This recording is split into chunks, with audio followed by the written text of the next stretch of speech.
You went from, hey, maybe he gets a look to, wait, what? Fast. Shedeur Sanders was quietly promoted up Cleveland's depth chart, and yet he's not taking first-team practice reps. Yeah, that's the headline, and it's as weird and combustible as it sounds. ESPN.com, here's the blunt version. After Joe Flacco was traded, Sanders technically moved up the roster. Yeah, but head coach Kevin Stefanski made it crystal that the rookie isn't getting the starters' repetitions in team periods now that Dillon Gabriel is the guy. In short, QB2 on paper, but the live reps that matter, Gabriel's getting them. Stefanski framed it as a function of who's starting. You prep the starter. That's not exactly gaming the system, it's coaching math. But it sure looks terrible for a young player trying to build momentum. Sigh. Let's unpack why this stings so much. For a rookie QB, practice reps with the first unit aren't optional development. They're the curriculum. They're where timing, cadence, protections, and real defensive looks are learned. When you watch a quarterback who's 50 yards down the depth chart get scratch work, it's not scandalous, it's expected. But when a guy who just got bumped up to QB2 still plays scout team every week, the question becomes, are they developing him or hiding him? That ambiguity fuels frustration in the fan base and gives media fodder to loud voices. Yahoo Thao. And the noise has been loud. Local talk radio figures and national pundits aren't kind here. Some call it disrespectful to Sanders' talent. Others say the Browns are being hyper-cautious with a rookie they didn't pick as their top QB investment. The point being, narrative matters.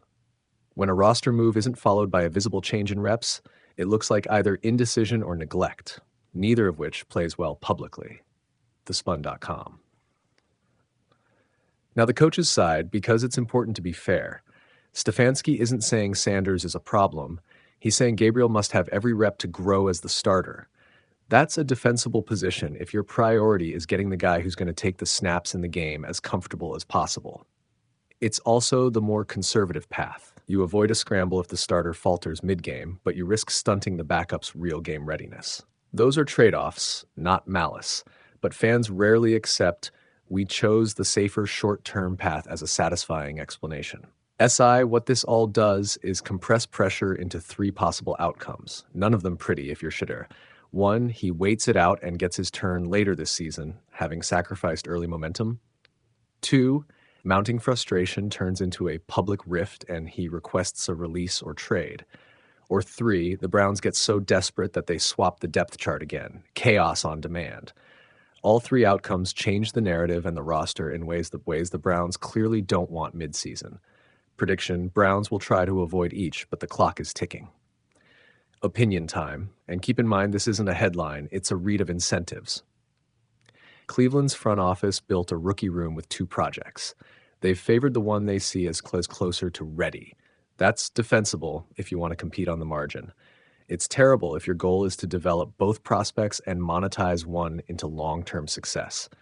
Either way, the optics stink, and you don't fix optics by saying, trust the process on a radio interview. The Guardians. So what should happen next? If you're the Browns, be transparent and proactive.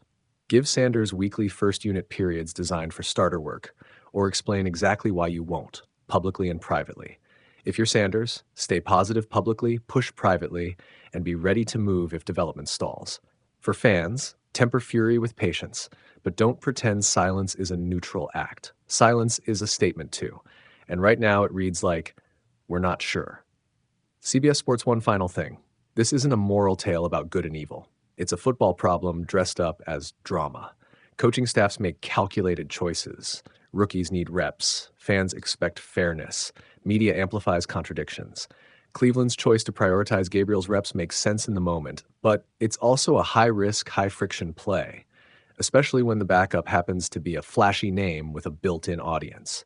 Bottom line, Shedeur Sanders sitting out of first-team reps after being elevated to QB2 is the kind of small procedural decision that can become a franchise-level squall. It's fixable if the Browns want it fixed. If they don't, they own the fallout. Either way, this story is far from over.